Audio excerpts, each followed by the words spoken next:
Sejak tahun lalu, di Banda Aceh, hotel hingga kafe menyediakan stage khusus untuk pertunjukan istimewa tersebut.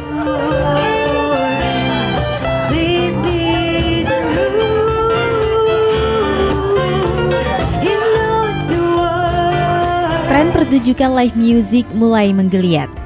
Sejak tahun lalu, di Banda Aceh, hotel hingga kafe menyediakan stage khusus untuk pertunjukan istimewa tersebut.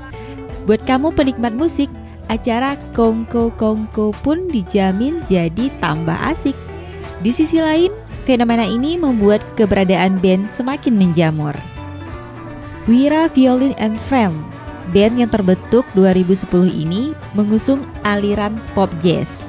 Band yang digawangi oleh 5 anak muda, masing-masing Wira, violinis, Mirza Safara, basis, M. Nur Hadi AB, drummer, Ajir, gitaris, dan sang vokalis Muhammad Iqbal.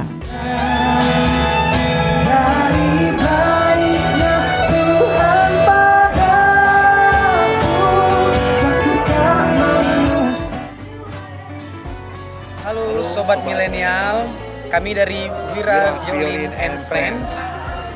Kami pengen sampaikan pesan kepada teman-teman musisi di Aceh, terus maju bermusik, jangan kendor. Semangat terus, kita udah banyak venue di sini. Setiap cafe udah ada live music. Teman-teman bisa manggung di mana aja sekarang.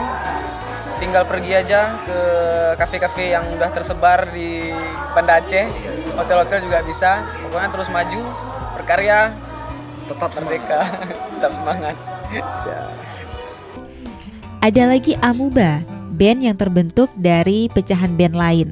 Mereka dipersatukan oleh satu visi dan konsisten mengusung pop alternatif dan juga rock sebagai aliran musiknya. Sejak kemunculan pada 2012 lalu, nama Amuba mulai dikenal lewat panggung ke panggung dengan event-event besar yang digawangi pemerintah.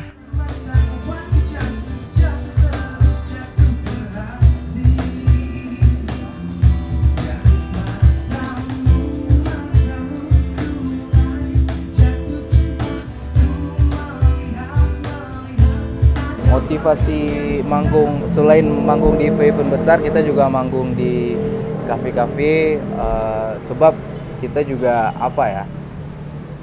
ingin terus menghibur orang-orang, terus ingin memperkenalkan Amoba. Mungkin generasi 2012 sampai 2014 mungkin belum tahu Amoba, dan kita tetap manggung di kafe-kafe untuk perkenalkan Amoba gitu sampai 2018. Guys, itu dia band-band lokal yang sedang hits di Banda Aceh. Buat kamu penikmat musik, semoga terhibur. Dari Banda Aceh, tim milenial Serambi On TV.